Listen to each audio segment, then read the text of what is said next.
After putting together one of the best college basketball peaks ever that culminated in a generational senior year, many made the argument that Purdue's Zach Edey wasn't even worthy of a lottery pick, or even more extreme, wouldn't make an NBA rotation. That of course turned him into one of the most controversial prospects we've seen in a while. On one hand, you had those concerned with how he'd translate to the NBA level with the emphasis on pace and space, and on the other, you had those who argued his game was a classic case of overthinking, and someone with his combination of size and touch would figure it out. Well, after 5 preseason games, we definitely don't have a definitive answer, but it's become pretty clear where the general consensus is starting to lean. At 7'4", 300 pounds, it's no secret that the biggest concern with Edey was whether or not he'd be mobile enough to keep up defensively. And it sort of goes without saying that he'll never be some switchable defensive Swiss Army knife at the 5. I think he had some solid reps in the preseason against perimeter guys, first playing the drive and using his length to contest jumpers, but he'll obviously be spending most of his time near the paint. However, those mobility concerns do also show up at the rim. On a play like this where he commits to one threat, he simply isn't agile enough to turn around and take away another. I'd like to mention really quick though that during the season, this guy's probably going to be Jaren Jackson Jr., so I'm really not too concerned. Another place where Edey's mobility, or lack thereof, shows up is against pick and rolls. If his positioning and drop is ever off, or he leaves too much space, he's at risk of getting beat to the basket. And I also think he could struggle defending the pick and pop quite a bit, because if he does commit to the ball to take away a driving lane, like I said, he simply isn't quick enough to get back out to the perimeter. With that said though, it looks to me like he's dropped a little bit of weight since being drafted, and that has helped him hold up a lot better in space, not only moving much better left to right, but controlling his momentum and turning his hips. The Bulls actually tried to exploit his lack of speed by deploying a small ball lineup with Patrick Williams at the 5, and I'd argue he handled that test extremely well. There were also a couple instances against Chicago where he played at or near the level of screens, and like I said, guards often can beat him to the paint, but as long as he gets back in time to serve as a deterrent, the advantage is mitigated. I've been thoroughly impressed by a few of his defensive possessions. Here's one where he takes away the pick and pop without giving Turner a lane to attack. The offense is forced to reset with no advantage, setting up another high ball screen, to which Edey sits back in a deep drop and completely shuts off the rim. Deep drop coverage is his bread and butter, as his combination of size and positioning at times allows him to serve as a one-man defense. On this one, you're going to see him prioritize the roller, taking away any opportunity at a shovel pass or a lob. Then because he's so huge, he's still able to get a hand up on the floater. And a staple of great drop defense is the ability to handle 2-on-1 advantages, which he's already shown to be capable of doing, protecting the rim from a roll and a drive simultaneously. Of course, there are some drawbacks that come with deep drop coverage though. Like I said earlier, I think he could struggle defending the pick and pop, which could create some matchup issues, and against great pull-up three-point shooters, you're always at risk of giving up quality jumpers off of screens. Also, as a result of that limited mobility, if Edey's positioning is ever off, even just slightly, it's a lot tougher for him to recover and get back to the rim. This is where that drop in weight plays a critical role though, because while he may not be as agile as the league's best defensive bigs, he's far from being another Boban and has had some awesome flashes. For that reason, the Grizzlies have already shown to be comfortable playing him in a higher drop against better pull-up shooters. Zach LaVine was on an absolute heater against them, and by having Edey step out near the three-point line, not only is he able to get a hand up, he's standing right where LaVine would turn the corner on a drive. Then when the ball gets moved elsewhere, he gets back in position for the rebound. What stands out most to me about his defense though, even more so than his size and positioning, is his level of activity, just always aware of potential threats on the court and doing everything he can to take them away. So in the event that he isn't involved in the primary action and is serving as more of a free safety behind the play, I really like the way he rotates and protects the paint as a helper. It's just obvious that the instincts are there. This rotation into a switch is so seamless that it almost looks planned, and on this one his awareness really stands out, following his man cross court, stopping in front of the basket to take away a pass to the cutter, stepping outside of the lane to avoid a 3 seconds call, before getting back to the opposite side of the paint to shut off a drive.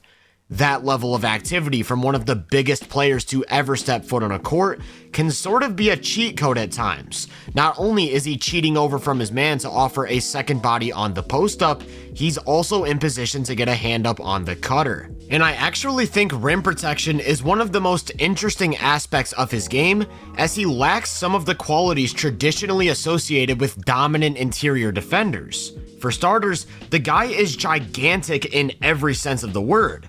Whether you're talking about his 7'4" stature, his 300-pound frame, or his 7'11" wingspan, it's like trying to score with a brick wall in front of the rim. However, as I said earlier, his lack of mobility causes some issues in the sense that if he commits to one threat, there's very little chance he's getting back to cover another. Also, I don't think he has very good timing as a shot blocker. Just look at how late he is to jump at this shot attempt. There were a few plays from the preseason where I felt his contest was noticeably late, and that seems more like an innate ability than an actual skill you can work on. Those two limitations, lack of mobility and lack of timing as a shot blocker, do in my opinion limit his ceiling as a rim protector, but because of his frame and activity, the floor is still really high. Many attackers simply won't even look at the basket as long as he's there, and I'd argue that preventing inside shots altogether can be just as, if not more valuable than blocking them. Also, keep in mind that he's going to be playing a lot of his minutes next to Jaren Jackson Jr., who happens to be a pretty good shot blocker himself. So when you look at it from a standpoint of team defense, I think Edey will look like a very strong positive from day one. With him on the floor, they're limited schematically, meaning they won't be able to switch much, they'll have to run a lot of drop, and I think that could end up hurting them in the playoffs in a series against a team like Dallas or OKC. In the regular season though, we've seen a heavy dose of drop be the pathway to top 5 defenses very consistently, and I wouldn't be surprised if Memphis finds themselves in the mix for even a top 2 or 3 defense. As for the offensive side of things, they already have an established pecking order, and I think he can fit right into their scheme as a replacement for Steven Adams. Much like Adams, he's a massive screener, and that allows them to create pretty automatic advantages in the high pick and roll. On a play like this where a handoff doesn't get the separation they want, they can just flip the action and re-screen, then on attempt number 2, Kennard gets a great look from 3. This forces opposing defenses to get creative with their coverages. You might see a big jump out in a hedge, and that just leaves the massive target in the middle with an opening on the roll. You might see opposing teams prevent a numbers advantage by switching, but that creates an even bigger issue as Edey's gonna dive to the rim and seal off position to attack the mismatch. I'd say the biggest difference between Edey and Adams as screeners is the fact that Edey is so much more of a threat to score on the roll. Not only is he a huge moving target who can get above the rim, if he has an opportunity to seal off inside position, it's basically guaranteed to end up in either points or a trip to the line. And much like Adams, the way he seals off position when paired with his stature always makes him a threat to grab second chance opportunities. As I said though, the big difference is that after securing offensive rebounds, he's a huge threat to score, resulting in tons of easy points, or again, trips to the line. When he's operating around the basket without the ball though, I'd argue his most valuable trait is his feel for the game. If you watch him on any given possession, he's just constantly moving, and the way he moves from block to clear out space in the paint and make himself a target is very reminiscent of Shaquille O'Neal. Take this play for example. He's positioned on the left block, and as soon as a drive starts from the right corner, he flashes to the middle to create an easier angle. And once he touches the ball, it's automatic. As a result, he has serious gravity in the dunker spot. Here's another one where he moves in the lane to make himself a target, and a defender drops from the three-point line to play that lane. From there, the defense is in rotation, and some ball movement leads to a wide open triple. In addition to high feel as a mover, he's a master of sealing off help defense. On a play like this where a drive is coming from up top, he'll put his body in between the ball and the rim protector to make it an easier look. So like I said, he's replicating a lot of what Adams brought to the table. The big screening, the offensive rebounding, the way he seals off the defense to create driving lanes. I'd just say there are a couple very noticeable differences between the two. Adams was in another stratosphere as a passer, and I think that gave the offense a slightly different look. He could operate up top like a passing or handoff hub, he could execute reads in the short roll as a decision maker, and overall unlocked more of a traditional two-man game with guys like Ja and Bane. However, Edey replaces that added passing with a serious presence as a scorer. I already mentioned his ability to finish plays as a roller or when operating in the dunker spot, but when I say that, I'm more thinking about his low post game. Post scoring is Edey's superpower and what ultimately led to those remarkable years at Purdue. I was a bit concerned when I saw he was dropping weight and thought that could bleed into this part of his game, but from what we've seen, he seems to be every bit as effective. It's really as simple as the fact that he's almost always the biggest guy on the floor and has some of the best touch in the league, so he pretty much has unlimited access to quality shots over the top of his defender. That's when he'll get to this jump hook after turning over his left shoulder, which has the potential to turn into one of the league's most dangerous signature shots. It doesn't matter if a double comes from the weak side and meets him early. He's getting to that shot because the release point is so high.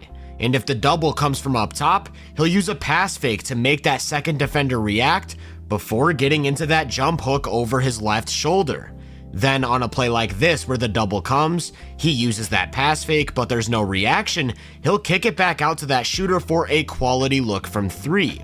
He's pretty clearly a willing passer, although I would say his vision is very limited. On this one, a higher level playmaker would hit the open cutter for a layup, but he still makes the second best read with a kick out to the open shooter. Another problem he has is that he can sometimes telegraph his passes, which limits his ability to capitalize on tighter windows, and even more important than that is the tunnel vision he has after putting the ball down to score. When he turns over his left shoulder for that jump hook and the defense collapses, one of the NBA's best shooters is left with a ton of space, and Edey just misses that pass. All that's to say, for the time being, his post game feels sort of like a one-trick pony. That jump hook is automatic and he can almost always get to it, but when he can't, that's when things don't quite look as good. I think a big determining factor for his ceiling as an offensive player is whether or not he can add some counters for when the jump hook isn't available. In his big game against the Pacers, those flashes were definitely there. On this one, he turns over his left, doesn't have the hook, and does a little stutter step to create a different angle. And on this one, Isaiah Jackson actually heavily overplays the left, knowing he wants to turn into the hook, to which he counters with a drop step over his right. I don't expect post-ups to be a huge source of offense for the Grizzlies, considering how much scoring talent they already have on the floor, but I think Edey's back to the basket game can be used as a counter. If teams go small, he'll destroy them. If teams switch actions, he'll punish mismatches. If the pick and roll game stagnates, his ability to draw doubles can be used to create advantages. So although he can't simulate the playmaking ability of Adams, his big time scoring adds a new layer to the offense.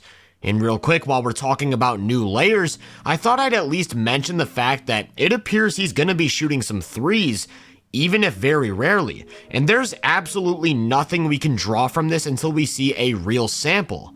Can he be consistent enough of a shooter to space the floor or punish teams for leaving him open? Only time will tell. I'd bet on no, but it's to be determined, and even without a 3-ball, it feels pretty obvious to me that Edey's floor is an NBA level big right away. His ability to do multiple things on offense, when paired with how he controls the paint as a defender, allowed him to enter the league as an established player and potential starter on a Western Conference contender. There are some swing skills like developing more counters in the post, improving his passing, and maybe a 3-ball that play a major role in determining his ceiling, but in this draft cycle, it feels pretty obvious to me that he was a victim of overthinking. A 7'4" monster with elite touch and great instincts as a defender absolutely has a spot in just about any NBA rotation. If you enjoyed this breakdown, make sure to drop a like, subscribe, and turn my post notifications on to be first on more content.